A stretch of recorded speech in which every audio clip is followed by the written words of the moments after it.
Assalamualaikum warahmatullahi wabarakatuh. Selamat pagi, salam sejahtera bagi kita semua. Dan semoga kita selalu diberi kesehatan. Dan semoga pandemi ini semakin cepat berakhir. Kembali lagi kepada acara kali ini bersama podcast saya sendirian nih sekarang, nggak ada Viko nih. Jadi sekarang mainnya double-doublean nih, hanya berdua aja bersama narasumber. Saya kedatangan tamu nih, narasumber bersama Muhammad Fadlan. Muhammad Fadlan ini saya ceritakan sedikit ya. Dia adalah orang yang memiliki inisiatif yang tinggi, dalam artian bahwasanya dia memiliki pemikiran kritis yang inovatif gitu bagi lingkungan sekitarnya. Saya melihatnya seperti itu. Dia juga salah satu pendiri POV nih, Point of View. Bisa dijelasin nih apa tuh Point of View? Jadi Point of View itu adalah sebuah media untuk para peraja untuk menyuarakan pendapatnya.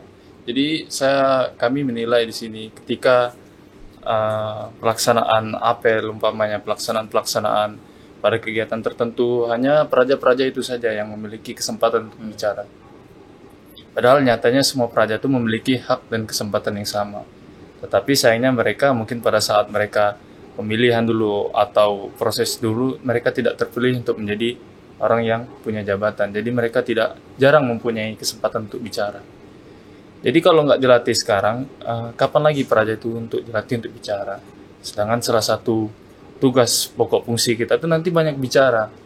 Apalagi untuk teman-teman yang nanti bertugas di wilayah, itu pasti banyak bicara masyarakat. Kalau nggak dilatih sekarang, takutnya nanti akan gagap bicara di masyarakat. Gagap bicara ini kan, sekarang orang ini menilai orang tuh dari dua hal, penampilan dan gaya bicaranya, benar nggak? Iya. Nggak ada satupun orang kalau melihat misal gaya bicaranya lantang, tegas, cepat, itu menilai bahwasanya orang itu buruk. Nggak, pasti orang menilai orang itu pintar dan baik.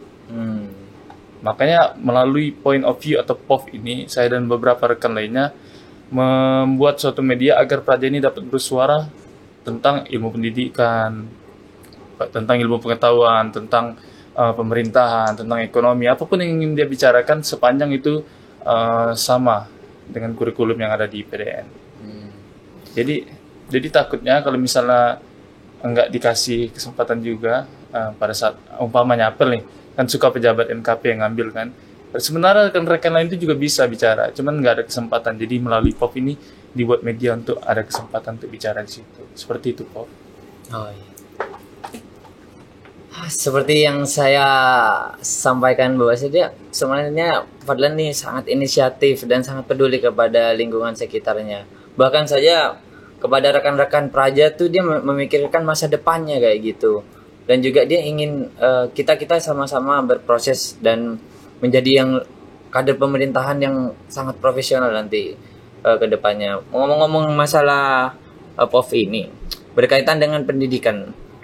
Dengan apa yang disampaikan Fadlan ini, role pendidikan yang baik ini kayak gimana nih Fadlan untuk saat ini? Role pendidikan yang baik. Kalau menurut saya sekarang ada sebuah fenomena ya di pemerintahan kita bertepatan dengan hari ini, Hari Pendidikan. Beberapa waktu lalu Kementerian Pendidikan dan Kebudayaan itu kan diulangi Kementerian Riset Teknologi. Kemenristekdikti itu di-merging dengan Kemendikbud. Beberapa orang menilai bahwasanya itu merupakan pelemahan untuk Kemenristekdikti. Tapi kalau menurut sudut pandang saya menilai bahwasanya penggabungan Kemenristekdikti ke Kemendikbud itu adalah sebuah kemajuan. Di mana orang-orang di Kemenristekdikti dan Kemendikbud itu harus bekerja sama untuk menciptakan suatu ilmu pengetahuan yang diterapkan betul dengan riset dan hasil di lapangan. Jadi kalau misal kita hanya fokus di pembelajaran aja di lapangan dan hanya teori-teori saja, kapan prakteknya? Jadi salah satu poin lebih dari menurut saya nih ya, penggabungan Kemenristekdikti ke Kemendikbud adalah ketika proses pembelajaran yang dilakukan melalui kurikulum Kemendikbud yang ditetapkan Kemendikbud bisa diterapkan dalam bentuk riset, inovasi teknologi yang merupakan dulunya tugas dari Kemenristekdikti. Ini menurut saya. Dimana juga sebenarnya ini merupakan langkah awal yang bagus, walaupun banyak ahli yang bilang juga bahwasanya penggabungan ini adalah suatu kemunduran. Tapi menurut saya ini salah satu adalah sebuah kemajuan untuk pendidikan Indonesia. berbicara mengenai pemahaman teori sekaligus kita dibelajarkan dalam prakteknya. Ini salah satu role model yang diterapkan oleh PDN. Menurut kamu nih, Fadlan, apakah bisa nih role pendidikan di PDN ini bisa diterapkan di sekolah lain ataupun bahkan bisa memperbaiki kualitas pendidikan di sekolah tersebut gitu, Fadlan? Oh baik. Kalau menurut saya bisa kurikulum yang miliki PDN ini diterapkan di sekolah lain. Cuman dengan beberapa penyesuaian mungkin. Karena kan seperti kita ketahui bahwasanya IPDN ini adalah boarding school. Sekolah yang diasramakan. Sehingga pendidikan karakter itu sama kuatnya dengan pendidikan akademik. Sedangkan di luar sana pendidikan akademik itu lebih jauh ditonjolkan daripada pendidikan karakter. Mungkin sebenarnya dari dulu juga pendidikan karakter ini di sekolah-sekolah umum juga di universitas-universitas umum juga sudah diterapkan. Seperti penanaman Pancasila dan lain sebagainya. Cuman bedanya kita beda media aja. Kita diasramakan, kita dibuat satu atap, sedangkan mereka tuh dikasih pemahaman tapi dibebaskan begitu loh, di individually begitulah kira-kira. Hanya ditanamkan. Tapi nilai lebihnya kita ini ditanamkan sekaligus benar-benar dipastikan bahwasanya penanaman itu memang tertancap dalam hati kita. Sebenarnya bisa aja, cuman dengan beberapa penyesuaian. Karena kita juga tidak bisa memaksa bahwasanya IPDN harus sama dengan UI, misalnya UI harus sama dengan IPDN. Semuanya ada nilai lebih masing-masing. Kenapa mereka itu ada? Karena mereka punya tujuan dan nilai lebih masing-masing, itu menurut saya. Sangat menarik mengenai role pendidikan di saat ini. Kita nih sekarang menjalani pendidikan untuk mempersiapkan kita menjadi ASN yang diharapkan menjadi pemimpin yang nanti memiliki inovasi yang sangat tinggi dan setidaknya Indonesia akan lebih baik ketika kita suatu saat memimpin. Menurut Fadlan nih, pemerintahan yang akan terjadi di masa depan kayak apa nih? Kalau bisa mengandai-ngandai kayak gini nih. Sekarang kan walaupun Indonesia terlambat ya saya bilang masuk ke revolusi industri 4.0, walaupun di luar sudah berlomba-lomba menuju 5.0. Tapi Indonesia sudah mengalami perubahan sedikit demi sedikit. Contoh aja pada bidang pelayanan internal ke dalam. Dulu para ASN itu kan absensinya manual. Contoh aja nih, dulu ASN itu absensinya manual, datang harus di bawah jam sekian, tanda tangan di kertas, dan itu bisa dipalsukan. Kan? Itu berapa 10-20 tahun yang ke belakang. Tapi sekarang 5 tahun ke belakang udah berubah, mulai pakai fingerprint, udah mulai pakai yang sistem elektronik. Dan sekarang juga udah mulai berubah karena dianggap fingerprint itu suka memperlambatkan antrinya lama. Sekarang kalau kita udah masuk radius berapa ratus meter dari kantor tersebut, kita udah terdetek bahwa kita di situ kan. Nah, ini menandakan bahwasanya di internal saja sudah ada perubahan dalam diri pemerintahan. Bagaimana eksternal pelayanan keluar, pasti mereka lebih prioritaskan utama. Yang ingin saya garis bawahi, kalau ingin kita pemerintahan yang maju itu, sebenarnya kita harus menggunakan dasar-dasar seperti ilmu teknologi. Karena zaman sekarang ini rakyat itu tidak lepas dari smartphone. Bagaimana caranya kita menggunakan smartphone tersebut untuk menciptakan suatu kebijakan inovasi yang untuk memberikan pelayanan kepada masyarakat. Semua yang ada di pemerintahan yang pelayanan kepada masyarakat yang sifatnya pelayanan dasar, hampir seluruhnya itu bisa saya katakan 70-80% menggunakan teknologi. Bayar pajak lewat website. Bahkan ngambil antrian di pemerintahan desa pun kakak kita pernah buat aplikasi dulu dari Jatim kalau nggak salah. Buat antrian yang bersifat online. Jadi H-1-nya udah bisa dapat nomor antri.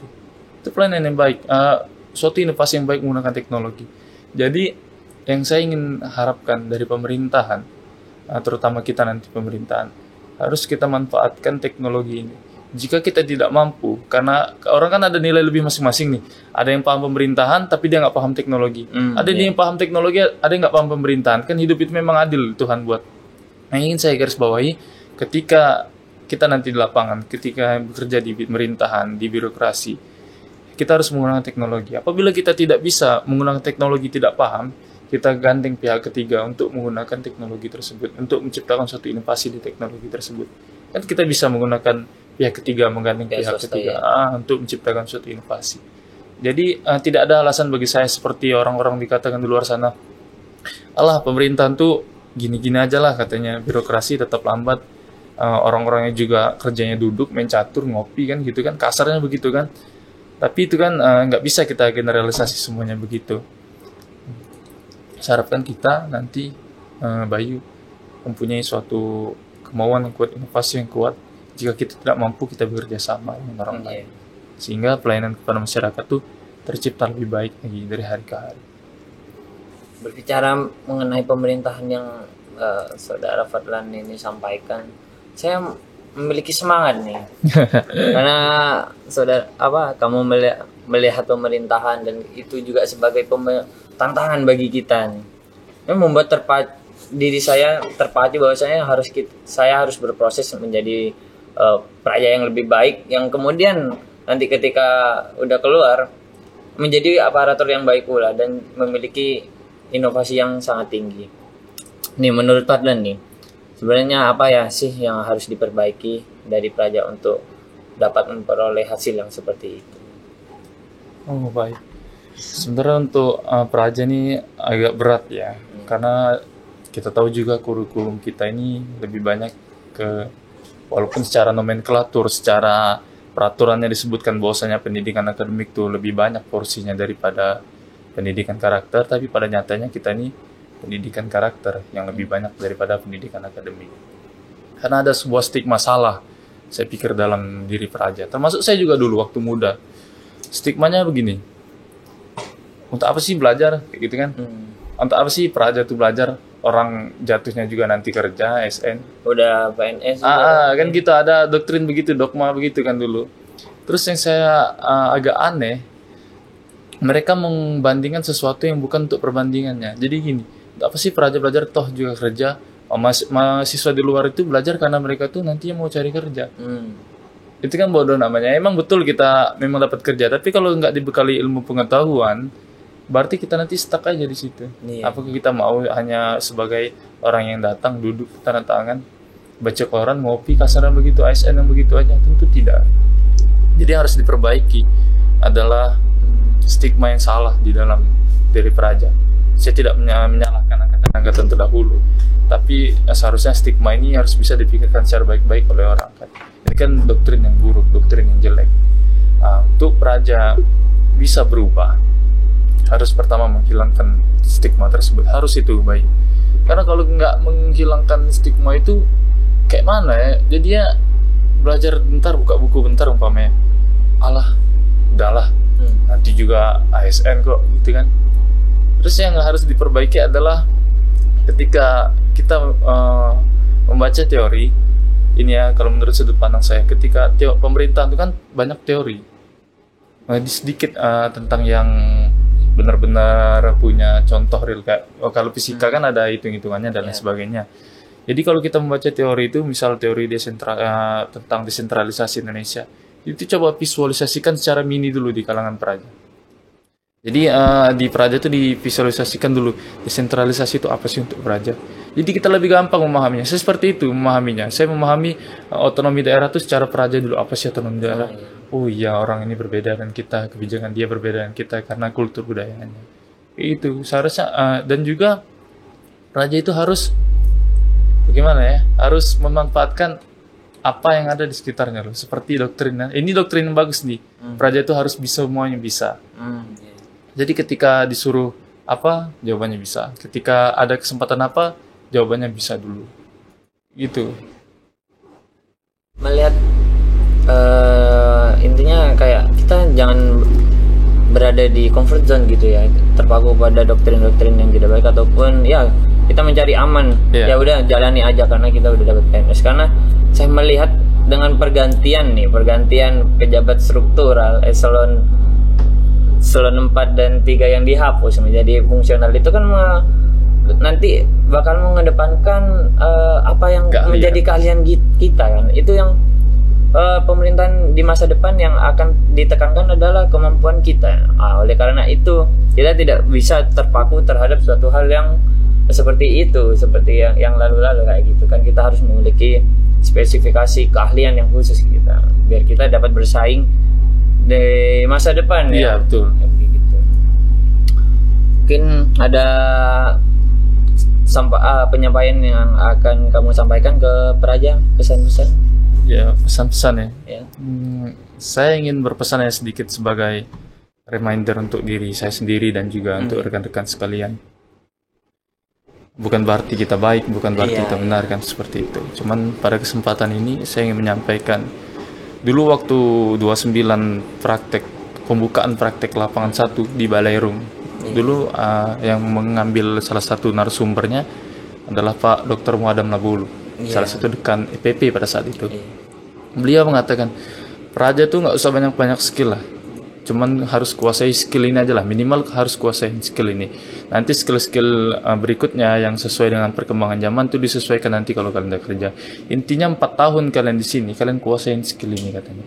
Dan itu terngiang-ngiang terus di kepala saya. Beliau mengatakan, kalian harus memiliki skill dasar perencanaan yang baik, kata beliau.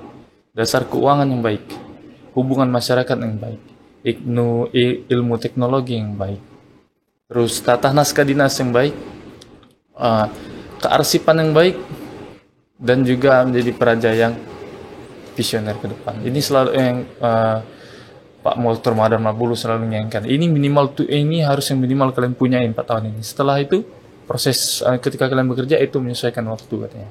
Rugilah kalian kalau kalian peraja tidak mempunyai ini, katanya. Itu saya ingin saya pesankan. Mari kita sama-sama membekali diri kita dengan skill tersebut sesuai amanat Pak Dr. Muadam Nabulu. Mungkin saya cukupkan pada podcast pada kali ini. Ada kata-kata terakhir nih. Kita akan mengalami pendidikan selamanya dalam hidup kita. Kita tetap menjadi guru dan sekaligus murid sepanjang hidup kita. Terima kasih. Wassalamualaikum warahmatullahi wabarakatuh. Salam sejahtera. Semoga kita sehat selalu. Amin. Bahagia.